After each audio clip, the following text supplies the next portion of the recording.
रसिको आजचे पाहुणे या कार्यक्रमाच्या गेल्या भागात कोल्हापुरातील एक नाट्यकर्मी आणि गायिका डॉक्टर रंजना कुलकर्णी यांच्याशी आपण बातचीत करत होतो. हा संवाद आता पुढे सुरू ठेवूया. ती मायानगरी जरी असली तरी आमच्या लेखी म्हणजे मला स्वतःला जो फोकस करायचा होता, वेटेज मी दिलं ते माझ्या प्रपंचाला दिलं. आणि आज मागं वळून बघताना असं वाटतं कलाकार अनेक असतील पण माझं आयुष्य हे माझं आहे ना, आणि ते निर्दोष निष्कलंक छान पद्धतीनं यथार्थपणे सार्थ करणं माझी जबाबदारी होती. आणि आज त्याच्याबद्दल मी अत्यंत समाधानी आहे. मला कधीही वाईट वाटलं नाही तो त्याबद्दल, निर्णय चुकीचा आहे असं वाटलं नाही. कधीच नाही वाटलं. वा, त्याला संस्कार कारणीभूत आहे. हा, वा. आणि नाट्यशुभांगीच्या BN चौगुले सरनी मला सोडलं नाही. हा, हा. मग सरांनी काय केलं तर पुढं हेच चांदणे शिंपीतचा 8 वर्षानं परत नाट्यशुभांगीच्या मदतीसाठी हा. निधी संकलनासाठी आम्ही आणलं. बर, भावे नाट्य मंदिरामध्ये आम्ही त्याचा प्रयोग केला होता. बर. जयसिंगपूरलाही झालं होतं. हं. त्यानंतर मग सुवर्णमोह आलं. त्या नाटकानेही मला दुसरं रौप्य पदक मिळवून दिलं. बर. त्या नाटकामध्ये संगीत, नाटक हं. आणि नृत्यही होतं, बर. जे मी आतापर्यंत कधी करायला गेले तिन्ही नव्हते. कलांचा संगम. तिन्ही कलांचा संगम, बर. अशी ती भूमिका होती. सुभाष टाकळीकर जे आता नाट्यशुभांगीचे अध्यक्ष अध्यक्ष आहेत, आहेत. हो. ते सूत्रधार आणि मी नटी असा तो नाटकाचा बाज होता. तर सरांनी त्या उदगाववरनं त्या हे आणल्या होत्या नर्तिका मला नृत्य शिकवण्यासाठी. बर. मग ती बैठकीची लावणी सदृश्य घेऊन मी सुवर्णमोह सादर केलं होतं. आणि तेही नाटक आमचं पहिलं आलं होतं हं. कोल्हापूर केंद्रावर. सर्वात महत्त्वाचं म्हणजे समीक्षकांची वाखाणणी जी होती त्यातली हं, हं. ती इतकी चांगली होती. तत्पूर्वी मुंबईहून आल्या आल्या ह्या सगळ्याचा अभ्यास केल्यानंतर मी आणि माझ्या मिस्टरांनी स्वगत स्वगते नावाची एकांकिका केली होती. बर. ती स्वगत स्वगते ऐक्य करंडकसाठी साताऱ्यात आम्ही सादर केली होती. आणि ती इतकी अप्रतिम झाली होती. त्या वर्षीची सगळीच्या सगळी 8ही बक्षिसं आम्ही पहिली घेऊन गेलो होतो. बर. म्हणजे नारायण सुर्वेंच्या 2 कवितांच्यावर आधारित आहे ती. तुम्हाला माहीतच आहे, इथं पण जे लोक सादर करायचे ते आमच्याकडनं गायडन्स घ्यायला तिकडं वेण्णानगरला आले होते. बर. आणि ती स्वगत स्वगते इतकी अप्रतिम झाली होती. तुषार भद्रे त्याचे परीक्षक होते. एका वेश्येचं काम केलं हो, होतं मी, हो. जे माझ्या आत्तापर्यंतच्या सगळ्या भूमिकांना छेद देणारं होतं. ते आणि एक धाडसीच प्रयोग होता तो त्या नक्कीच. काळाच्या बरोबर, मानानं. बरोबर. आणि त्यानंतर मग हे करता करता परत येते नाट्यशुभांगीच्या वाटचालीकडे. सुवर्णमोह झाल्यानंतर परत सांगलीमध्ये, म्हणजे मी तोपर्यंत 88ला आम्ही राहायला आलो कोल्हापूरला. आणि कोल्हापूरला आल्यानंतर कोल्हापूर सांगली प्रवास करत मी 3 पैशाचा तमाशामध्ये काम केलं. वा. डॉक्टर दयानंद हो. नाईकनी हे दिग्दर्शित केलं होतं. आणि एक मैलाचा दगड होता तो. हं, हं. म्हणजे आत्तापर्यंत मला मजा वाटते की दिवाणखानी नाटकांच्याकडनं थोड्या मानसशास्त्रीय नाटकापर्यंत, मंतरलेलीपर्यंत सुवर्णमोह जो सगळ्याचाच मेळ साधणारं होतं. आणि आता हे प्रायोगिक नाटक हं. 3 पैशाचा तमाशा, जे आत्ता आपले केंद्राधिकारी श्रीनिवास जरंडीकर, श्रीराम बर्वे अशी मंडळी त्यात होती. त्याचं वैशिष्ट्य म्हणजे 20 डॉक्टर आणि 6 सर्जन त्या नाटकात हो, होते. हो. आणि आम्ही कोल्हापूरहून यायचो शनिवार रविवार, आणि ही लोक रोजची तालीम न चुकता अत्यंत वक्तशीरपणे करायची. त्या नाटकाचा अनुभव असा होता की जेव्हा मी चांदणी शिंपीत केलं तेव्हा मी खरं तर 16-17 वर्षाची मुलगी होते. हो. आणि त्यात मला 45 वर्षाच्या बाईचा रोल करायचा होता. बर. आणि आता जेव्हा मला एका तरुणीचा रोल 16 वर्षाच्या तो मंतरलेली चैत्रवेलमध्ये करायचा, तेव्हा मी एका मुलाची आई होते. आणि आता एक सौंदर्यवती हं. की जी तिच्या सौंदर्यानं घुमवते आहे हा तमाशा जो घडवती आहे, हो, हो. 3 पैशाचा तमाशा. त्यावेळेला मी 2 मुलांची छान संसारी स्त्री झाली होती. बर. एक मॅच्युरिटी आली होती. हो, त्यातला जो नवथरपणा आणि हे होता तो दाखवायला मी स्वतःला कमी समजत होते. हं, हं. पण मी आता जो प्रेरणांचा विषय काढला की आपल्या जडणघडणीमध्ये ज्या प्रेरणांची बीजं असतात त्या प्रेरणा तुम्ही कशातनं घेतात, तो एक मला किस्सा इथे सांगावा असं सांगा, वाटतं. नक्कीच. त्यावेळेला मला असं वाटलं की मी अशी सुंदर दिसत नाहीये आता. हा. मी आता चांगली गुबगुबीत आई झालेली आहे आणि आता ते पात्र मी कसं साकारू. हं. पूर्वी ज्यांनी केलं होतं ती एक खरंच खूप सुंदर मुलगी होती. हा. डॉक्टर बिजर्गे होते, तोच हिरो होता, पण बर. मी बदललेली होते. मग मी ठरवलं की आता याच्याकरता माझी तयारी कशी करायची. तर डोक्यात कसं बघा आपल्या ते पात्र घुमायला लागतात. हो. तुम्ही पण नाटकातले आहात, इतका अनुभव आहे तुमचा, की ते पात्र आपण प्रत्येक ठिकाणी शोधायला लागतो. हं. थोडासा रुमानी हो जायला लागला होता वा. दूरदर्शनवर. आणि त्यातली ती जी अनिता कंवल होती ती तशी सुंदर म्हणण्यातली नाहीये, पण मैं सुंदर हूं हा तिचा डायलॉग मी बघता बघता परकाया प्रवेश म्हणजे काय ते मी बघितलं. नाना पाटेकर जेव्हा म्हणतो अरे सौंदर्य आत दडलेलं असतं, शोध तुला स्वतःला, तू स्वतःला सुंदर समजायला लागशील आणि होशील. तर ते बघता बघता माझ्या लक्षात आलं अरे मी हे करू शकते. कशाला माझी उंची रुंदी आणि मापं दाखवायला जाऊ. माझा अभिनय आहे ना, तो अभिनय दाखवीन ना मी. खरंय. आणि गंमत म्हणजे 3 पैशाचं तमाशाचं डॉक्टर नाईकांची थोरवी अशी होती की त्यांनी ते फक्त दिग्दर्शक म्हणून कंपल्शन करत नव्हते. माझ्यासमोर चला अशी कवायत नव्हती. प्रत्येकाला फुलवत होते ते योग्यरित्या. पात्रातलं काहीतरी काढून घेणं, काढून कलाकारातलं काढून घेणं. करेक्ट. वा. हे दिग्दर्शकीय हे कौशल्य त्यांचं ते कौशल्य आहे. आणि भाग्याची गोष्ट म्हणजे माझे मित्र होते. वा. दत्ता आणि दया ही जोडीच होती. भूषण आहे माझ्या आयुष्यातलं ते एक. आणि त्यांनी खूप छान ऊर्जा मला त्यात दिली होती. त्यांना माहित होतं मी काय करू शकते. हा. मालनबाई तुझी आहे ग, कर तुला करायचं ते, असं करायचे डॉक्टर. बर. आणि मी ते जे काही साकार केलं त्यानंतर तो प्रयोग बघितल्यावर दया अगदी आनंदानं म्हणाला होता की हे तू सार्थ ठरवलास माझा विश्वास. वा. म्हणजे त्यांची आई तर मला आयुष्यभर मालनबाईच म्हणायची. इतका छान प्रयोग झाला होता सांगलीतला तो. बर. त्याचं रौप्य पदक होतच. आता मी माझ्या रौप्य पदकांची गणती करत नाही, पण ते अनुभव सांगते की खरंय. तुम्ही जेव्हा असं झोकून देऊन करता त्याच्या मागची प्रेरणा अशी असते. आणि ते सगळ्या टीमचं यश आहे. 52 जणांच्या सर्कस होती म्हणायचे सगळे ते. मोठी टीम आहे त्याला. मोठी टीम होती ती. आणि खूप सुंदर सांगलीच्या आठवणी ज्या माझ्या आहेत. मला मग पुढं जेव्हा इथं परीक्षक म्हणून बोलवलं गेलं तेव्हा तो सगळा माहोल माझ्या डोळ्यासमोर आला. इथं थोडंसं मला असं विचारायचं की तुम्ही म्हणालात की लहान वयामध्ये मोठ्या वयाची भूमिका साकारायची संधी मिळाली. आणि जेव्हा लहान मुलीचा किंवा कमी वयाचा रोल होता त्यावेळी तुमचं वय वाढलेलं होतं. काय सोपं आणि काय अवघड असतं याच्यातलं? सोपं आणि अवघड भागच नाही मी तुम्हाला सांगते. बर. स्वतःची जी काही पात्रता आहे ना ती कसाला लावायला लागते या सगळ्या गोष्टीमध्ये. परकाया प्रवेश मी आता जो म्हटला तो शब्द आहे की स्वतःला विसरायला लागतं. बघा तुम्ही काय आहे, केवढे आहे, तुमची मापं काय आहेत, तुमच्या शक्यता काय आहेत हे लक्षात ठेवून चालत आपण नाही. बाहेर आपलं स्थान काय आहे हे पण विसरायला लागतं. सगळं विसरायला लागतं. मी एक आई आहे का, सगळं विसरायला लागतं. मला अजून आठवतंय 3 पैशाची तमाशाला मी 16 वर्षाची मुलगी म्हणून एंट्री केली आणि माझं बाळ ते बघत होतं छोटं 1.25 वर्षाचं. आई म्हणून जोरात त्याला हात मारली होती. तेव्हा हे सगळं आपल्याला विसरायला लागतं. परंतु काय लक्षात ठेवायचं, आपली बलस्थानं काय आहेत, आपल्या कमतरता काय आहेत, त्या कशा मला भरून काढायच्या आहेत. म्हणजे काय आहे, कलात्मकता आणि कारागिरी याचा संगम असतो बघा. वा वा वा, खूप छान शब्द वापरला. तंत्र आणि मंत्र एकत्र यावे लागतात तर तुम्ही ही आव्हानं पेलू शकता यशस्वीपणे. BN चौगुलेने काय दिलं हो तुम्हाला? त्यांनी काय दिलं नाही. खरं तर त्यांनी एक नाट्यकर्मी म्हणून माझी ओळख मला करून दिली. BN चौगुले सर हा माणूसच असा होता, म्हणजे स्मरणानं सुद्धा मला अजून भरून येतं की तुमच्यातलं जे चांगलं आहे ते त्यांच्या सहवासात आपोआप फुलून यायचं. त्यांचा सहवासच जादूगिरी होती. त्यांची पद्धत काय दिग्दर्शनाची? त्यांची दिग्दर्शनाची पद्धत म्हणजे ते नाटकाच्या सगळ्या अंगांचा उत्तमरित्या मेळ साधायचे. म्हणजे मी नाट्यशुभंगीचं बघितलं, नेपथ्य 1 नंबर. प्रकाश योजना आमच्या AS पाटलांची वगैरे अतिशय उत्तम. म्हणजे तांत्रिक अंग इतकी उत्तम होती आणि सरांना मुळात व्यक्तिमत्वच इतकं उत्तम दिलेलं होतं की त्या व्यक्तिमत्वामुळे सर नट म्हणून कसा असावा हा आमच्या समोरचा आदर्शच होता. वाचिक अभिनय उत्तम, शब्दपेक अतिशय प्रभावकारी, नजरेचा वापर कसा करायचा आणि सगळ्यात महत्वाचं म्हणजे की आपल्या कमतरता काय आहेत त्या कशा भरून काढायच्या हे BN चौगुले सरांनी फार छान सांगितलं होतं. हे जे नृत्य सुवर्णमोह मी म्हणलं, काय सर तुम्ही एक एक मला करायला लावता असं म्हणायची मी.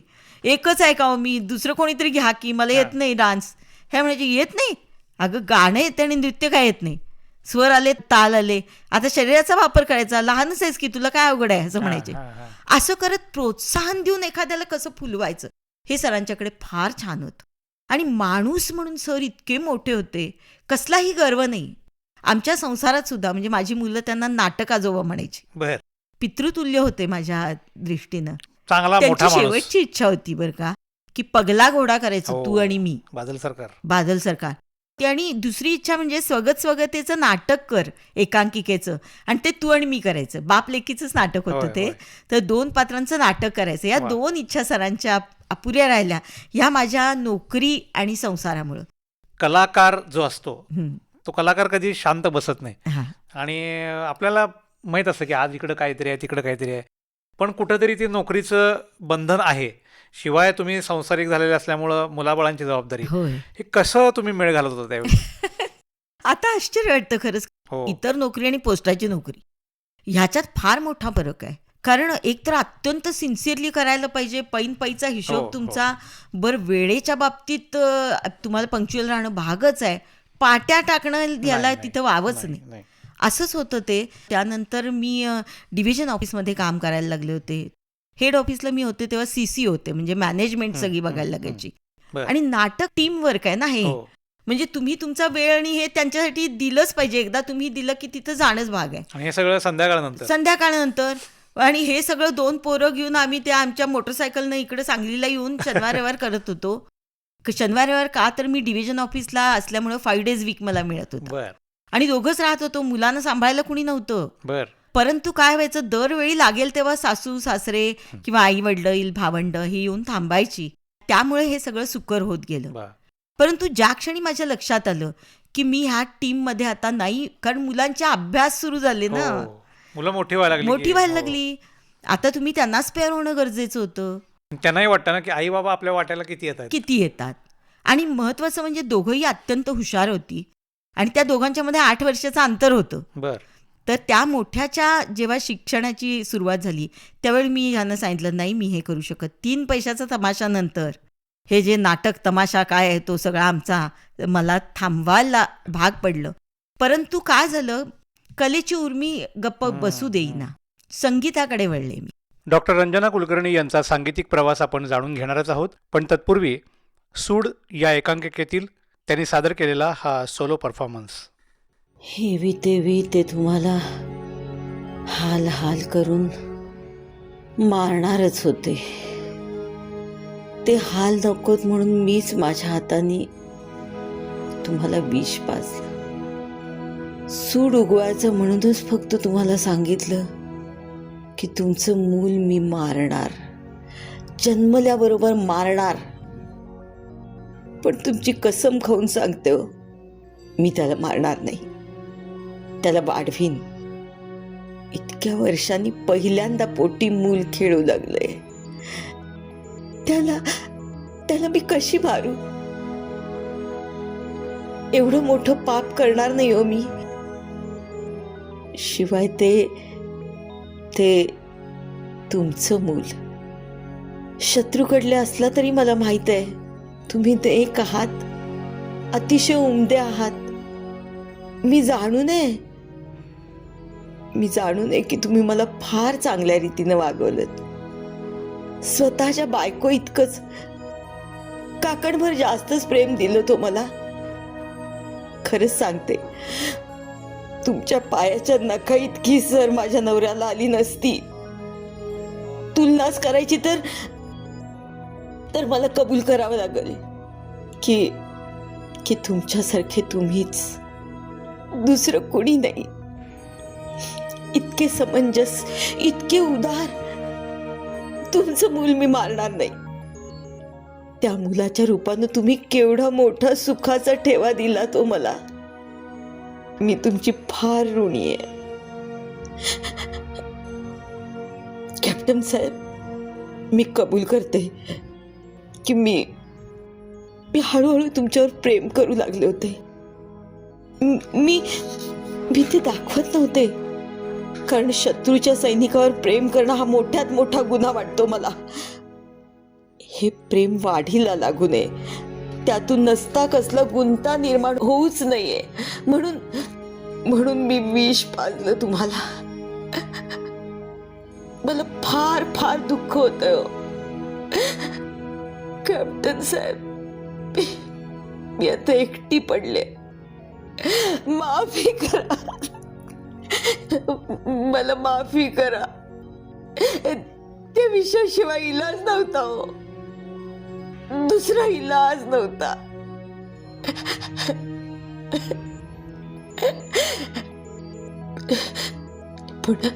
पण तुमचं मूल मी वाढवेन, फुलासारखं जपीन त्याला. चिंता करू नका. सुखानं जा. खुदा हाफिज.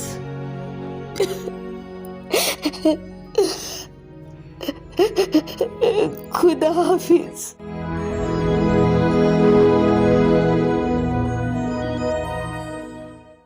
रंजनताई, खूपच छान वाटलं तुमचा हा परफॉर्मन्स ऐकून. तुमच्या आयुष्याचा अविभाज्य घटक संगीत आहे. तर हे सगळं बालपणी घागबुवांचे संस्कार हे सगळं झालं आणि मधल्या काळात संसारात पडलात, होय. नाटकात कामं करायला लागलात. हां. मग यात कुठं संगीत हरवलं नाही आणि त्याची सुरुवात परत झाली, ती कशी झाली? काय झालं, मी साताऱ्याला गेल्यानंतर मी जसं म्हणलं की म्हैसकर बुवांच्या नंतर मी प्रभाकर पंत जोशी म्हणून साताऱ्याला होते. बर. मी साताऱ्याला बदलीच एवढ्यासाठी घेतली की मला गाणं शिकता यावं. हं. सातारच्या या सगळ्या नाट्यवर्तुळामध्ये आम्ही परिचित होतो, बर. परंतु माझं जे संगीत होतं ते प्रभाकर पंत जोशींच्याकडे सुरुवात झाली. अच्छा. 2.5-3 वर्ष मी बुवांच्याकडे शिकले. ते गान तपस्वी आहेत, म्हणजे संगीत क्षेत्रामध्ये फार निगर्वी परंतु प्रसिद्धी परांमुख असं ते व्यक्तिमत्व. आग्रा घराण्याची उत्तम तालीम मिळालेले बर. होते आणि त्यांनी त्या 2.5 वर्षात मला वाटते 3 ते 4च राग माझे घेतले. बर. पहिलाच प्रश्न विचारला होता, तू अभ्यास करणार आहेस का परीक्षा देणार आहेस? वा वा वा. त्या प्रश्नातच मी ओळखलं होतं की नाही, मला गाणं करायचंय. हं, एवढंच मी हं, त्यांना हं. सांगितलं होतं. माझ्या कौतीनुसार गाणं करायचंय. सकाळी तोडी, संध्याकाळी मुलतानी, पुरिया धनाश्री असे राग त्यांनी 4 ते 5च राग माझे व्यवस्थित घेतले होते. परंतु रागसंगीतामध्ये आवश्यक असणारा, ख्यालाला आवश्यक असणारा जो काही भाग आहे तो त्यांनी इतक्या चांगल्या पद्धतीनं माझ्याकडून घटवून घेतला की मध्ये मला वाटते जवळपास 15-16 वर्षांचा गॅप पडून मी परत संगीत सुरू केलं. बर. तरी तो गॅप झालाय असं मला वाटलं नाही. मला वाटतं तो एखादा पॉज लांबतो पण हा, हा. अर्थपूर्ण असतो ना, तसा तो पॉज माझ्या आयुष्यातला संगीताच्या बाबतीतला झाला होता. बर. बर. आणि मग कसं झालं की मुलांच्या या शिक्षणाच्या याच्यात धाकटा माझा अतिशय छान गायचा. बर. ते मला जाणवलं. जसं मी एकदम शोभा गुट्टूच गायला सुरुवात केली, तुझ्यावर जाणं करीन, तसं त्यानं मला 3-4 वर्षाचा होता आणि तूही रे म्हणून दाखवलं होतं. बर. मग मी ठरवलं याला छान गाणं शिकवायचं. बर. देवल क्लबला तो शिकायला जायला लागला अच्छा. आणि देवल क्लबमध्ये मग पै बुवा होते, त्याला शिकवत होते, द्वारकानाथ. द्वारकानाथ पै. आणि तिथे मग काय व्हायचं की त्याच्या सगळ्या ज्या चिजा वगैरे त्या मी छान म्हणू शकायचे, त्याला घरी पण शिकवायचे. आणि पै बुवा म्हणाले, अगं किती छान गातेस तू, का बंद केलेस गाणं? मी म्हणलं, बुवा मला ऑफिसमधून नाही होत, शनिवारावर घरी येतो तुझ्या, शिकवतो म्हणाले. आणि ते घरी यायला लागले बरं का. सुरुवात झाली गाण्याची, धूळ झटकली. मी त्यावेळी परत एकदा संगीत स्पर्धा अभिरुचीनं घेतली होती, त्यात भाग घेतला होता. बर. आणि त्या अभिरुचीच्या स्पर्धेमध्ये माझा नंबर आला होता. बर. आणि मग बुवा म्हणाले की नाही, तुझ्यामध्ये गाणं म्हणजे अजून आहे, ते सुरू कर. पण काय झालं, पुढे कुठंच शिकू मी? तर म्हणजे आपली इच्छा तीव्र असली की समोर नियती आपल्याला मदतीला तयार असते म्हणतो, मार्ग दिसत सापडतोच जातो. लगेच. हो. इथल्याच सांगलीच्या, परत सांगलीचा ऋणानिबंध बघा, स्मिता कारखानीस हो, हो. माझ्या तिथेच राहायला आल्या, वरच्या मजल्यावर, कोल्हापुरात. उपेंद्र कारखानीस, स्मिता कारखानीस, त्या शिवाजी युनिव्हर्सिटीमध्ये PhD करत होत्या संगीत विषयातली. बर. म्हणजे गंमत बघा, माझं ध्येय पण समोर आणून दिलं आणि मदतीला माणूस पण दिला. वा. आणि स्मिता त्यांच्याकडे माझं परत शिक्षण सुरू झालं. आणि त्या शिक्षणाचं डेप्थ जी होती ती मात्र उपेंद्र कारखानीसांच्याकडून मला मिळत राहायची. अच्छा. आपण म्हणतोय, उत्तमच म्हणतोय, प्रोग्राम करतोय गाण्याचे, पोस्ट ऑफिसमध्ये गप्प बसलेली नव्हते. माझ्या संगीताचा, नाटकाचा तिथंही उपयोग करून घेतला होता. म्हणजे पोस्टाचा कल्चरल चेहरा असं म्हणायचे मला, ते सांस्कृतिक चेहरा आहे म्हणायचे. कारण तिथं मी स्पर्धा सुरू केल्या होत्या, गाण्याचे कार्यक्रम गणपती उत्सवात करायचो आम्ही. आणि पोस्ट खात्यामार्फत ज्या स्पर्धा होतात, सांस्कृतिक स्पर्धा, त्याचं आयोजन मी तिथं असल्यामुळे कोल्हापूरमध्ये व्हायला लागलं. मग आम्ही नॅशनल स्तरापर्यंत त्याची आयोजनं केली होती, संगीताच्या, नाटकाच्या, अशा सगळ्या स्पर्धांची. आणि त्यामध्ये हे सगळं समन्वय घडून आणायचं काम माझं होतं. ते पण एका बाजूला सुरू होतं, म्हणजे बंद पडला नाही, खंड नाही पडला त्याच्यामध्ये. गाता गळाच राहिला माझा, फक्त शिक्षण नव्हतं. ते आता असं सुरू झालं स्मिता त्यांच्यामुळे. पण मध्येच असं झालं की त्यांचं आता PhDचं फोकस करणं आवश्यक असल्यामुळं काय करावं कळेना. पण त्यांनी माझी जोडणी करून दिली होती. त्या युनिव्हर्सिटीमध्ये शिकत होत्या. डिप्लोमा करायला लावलं होतं मला. आणि डॉक्टर भारती वैशंपायन. वा. परत पुन्हा सांगली आलं बघा. आपल्या सांगलीच्या शिष्या. बुवांच्या शिष्या माझ्या गुरुभगिनी त्या HOD होत्या. आणि त्यांनी मला इतकं छान सांभाळून घेतलं आणि तिथे माझा डिप्लोमा झाला संगीतातला. डिप्लोमा करता करता मला MA करायचं तर ग्रॅज्युएशन पूर्ण नव्हतं, हो. कारण SYBSCलाच मी नोकरीला लागले होते. हं. BA करूया एक्सटर्नली म्हणून अच्छा. मी यशवंतराव चव्हाण युनिव्हर्सिटीचे BA करत होते बर. आणि इकडे डिप्लोमा करत होते. आणि माझ्या आयुष्यातला सगळ्यात मोठा भाग्ययोग दुसरा की तिथं डॉक्टर अंजली निगवेकरांची माझी भेट झाली आणि त्या माझा खाजगी क्लास घ्यायला तयार झाल्या. बर.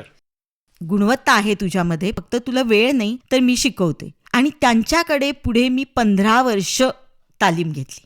बर. जणू त्या माझ्या मैत्रीणच झाल्या पुढे. आणि मग तालमीमध्ये त्या संगीतामध्ये मी एकाच वेळेला डिप्लोमा करत होते, त्याच वेळेला मी गांधर्व महाविद्यालयाच्या परीक्षा देत होते आणि त्याच दरम्यान मी यशवंतराव चव्हाणची BAची परीक्षा पण देत होते.